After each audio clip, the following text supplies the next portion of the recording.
আসসালামু আলাইকুম রহমতুল্লাহ। Hello viewers, welcome to back my YouTube channel. তো কেমন আছো তোমরা সকলেই? আশা করি তোমরা সকলেই ভালো আছো। আমি আলহামদুলিল্লাহ ভালো আছি। তো দীর্ঘদিন পর একটি ব্লগ নিয়ে তোমাদের সামনে হাজির হয়েছি। সেটা হচ্ছে কীভাবে বাইক চালাতে হয়, সেটার পার্ট 2। তো আমি তোমাদেরকে এর আগে পার্ট 1 শিখিয়েছি। যারা কিনা ভিডিওটি দেখোনি, আমার চ্যানেলে গিয়ে দেখে আসতে পারো। খুব কড়া রোদের মধ্যে আমি আজকে তোমাদেরকে এই ব্লগটি বানিয়ে দেবো। সকলে পাশেই থাকো, সাথেই থাকো, ভিডিওটি সম্পূর্ণ দেখো। Let's go.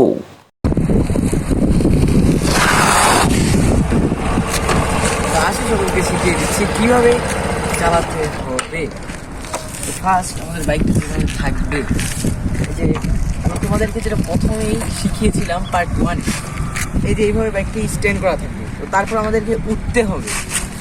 উঠে আমাদের যে কাজটি করতে হবে, এই যে স্ট্যান্ড উঠাতে হবে। একটু কাছে এসে দেখাও সবাইকে যে আমাদের স্ট্যান্ডটাতে থাকবে। কিন্তু এভাবে পা দিয়ে পাড়া দিয়ে এইভাবে ইকলের কাছে আস্তে করে ওদিকে পিছনের দিকে করতে হবে। তারপর আমাদের যে চাবিটা, এই যে তারপর আমাদের যে কাজটা করতে হবে, এই যে চাবিটা এরকম থাকবে, এটা ঘোরাতে হবে। তারপরে যে এখানে একটু কাছে আসো, দেখাচ্ছি সবাই যেন দেখে।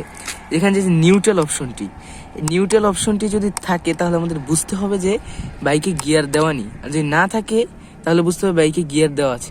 অর্থাৎ আমরা যদি এটাকে স্টার্ট দিই গিয়ার সহ, তাহলে দেখুন কেমন হবে, হঠাৎ সামনে চলে যাবে। এতে আপনার সমস্যা হতে পারে।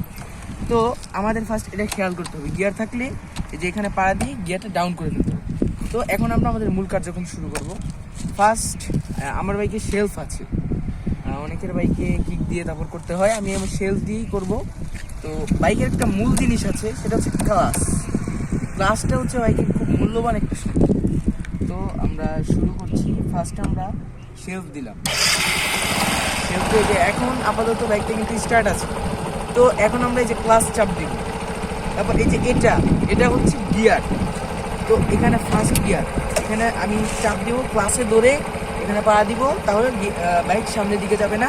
তাহলে এই হলো ফার্স্ট গিয়ার এখন বর্তমানে আছে। নিউট্রাল অপশন কিন্তু নেই।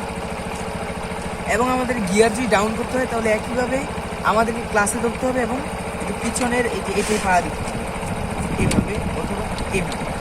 আবার এখনকার যেসব বাইকগুলো বের হয়েছে, ওখানে আবার এই পিছনেরটা থাকে না, সামনেরটায় পাড়া দিয়ে এইভাবে আশা করি বুঝতে পারছি। তো আমরা দেখাচ্ছি যে চালাতে হবে। এটাকে বলা হয় পিক আপ অথবা এক্সেলারেটর, আমরা যে কোনো ভাষায় বলতে পারি। তো আমাদের কী কাজটা করতে হবে, হালকা করে পিক আপটা রাখতে হবে। এবং এই যে এখানে যে ক্লাসটা আছে না, ক্লাসটা আস্তে আস্তে করে ছাড়তে হবে। যেভাবে এই যে বাইক কিন্তু সামনে যাচ্ছে, এইভাবে বাইক সামনের দিকে যাবে। এবং তারপর যখন এগুলো সামনের দিকে আস্তে আস্তে করে যেতে থাকবে, তখন আমাদের যে কাজটি করতে হবে, সামনে যাওয়ার সময় তারপর আমাদের আবার ক্লাস করে আরেকটা গিয়ার পাল্টে আবার গিয়ার ডাউন করবো কীভাবে, এভাবে। তো যারা কিনা আগে ফার্স্ট সাইকেল চালিয়েছি তাদের জন্য কিন্তু বাইক চালানো একেবারেই শুধু তাদেরকে গিয়ার, ক্লাস, পিক আপ এবং চাবির নিয়ন্ত্রণ, বাইক নিয়ন্ত্রণ ব্রেক, কয়েকটা জিনিসই তাদের জন্য। এবং তাদের জন্য বাইকটাকে ব্যালেন্স করা একেবারেই সহজ। যারা কিনা নতুন বাইক চালাবে তারা কি করবে আমি আপনাদেরকে দেখাই।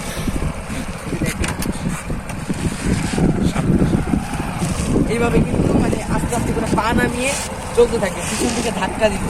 তো আমি আপনাদের দেখাচ্ছি, কোনো ভয় নেই দেখাচ্ছি। যদি নতুন চালক হন তাহলে কীভাবে চালাতে হবে দেখাচ্ছি। এই যে দেখি,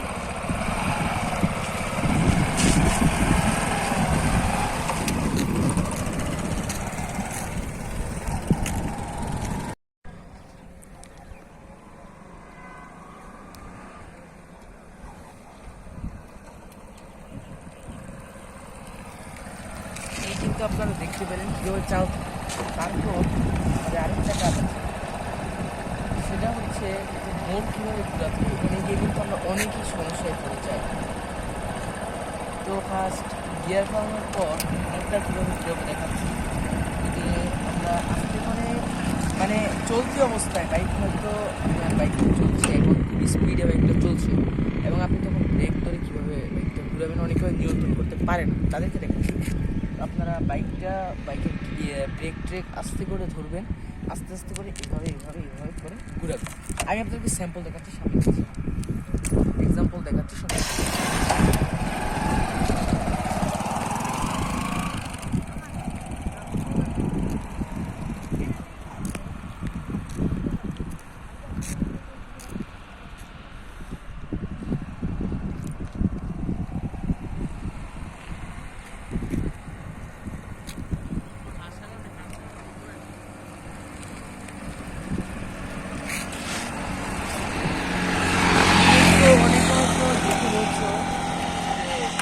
ওকে ওর চালানোর স্টাইল দেখিয়ে বোঝা যাচ্ছে ও হয়তো ওই হয়তো সাধারণ চালক, ওই ভালোভাবে চালাতে পারে না।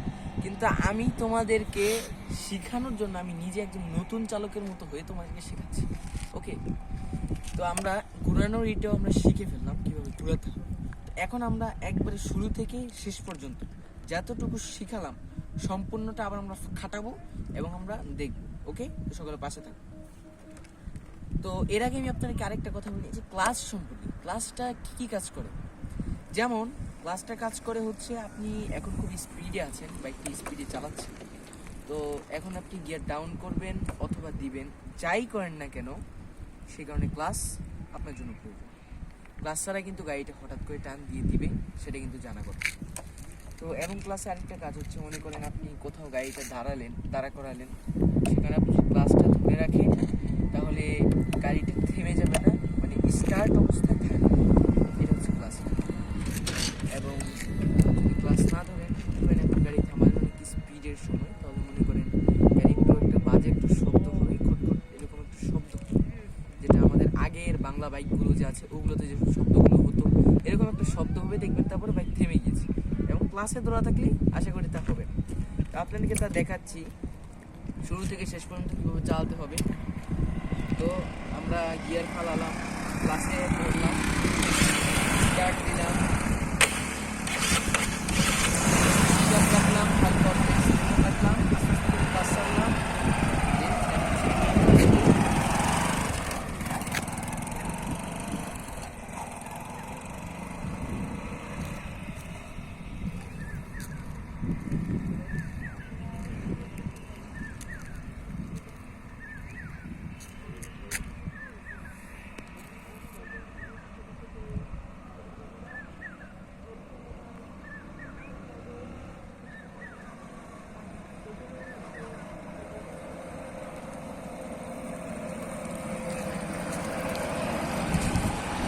এই যে আপনাদেরকে ব্রেক করা পর্যন্ত দেখতে পাচ্ছেন। এই যে আমি লাস্টে যে ক্লাসে ধরেছি এই কারণে বাইকটা থেমে আছে। বাইকটা এখন থার্ড গিয়ারে আছে।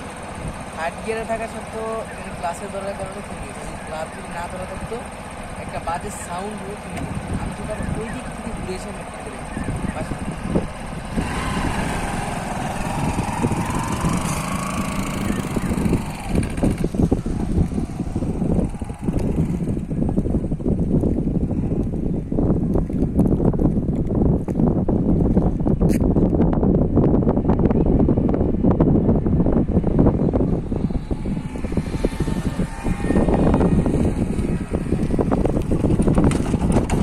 দেখলেন কেমন চললো, বাস কিন্তু চাপ দিই, এই কারণে এরকম করছে, বাইক থেমেও গিয়েছে অলরেডি।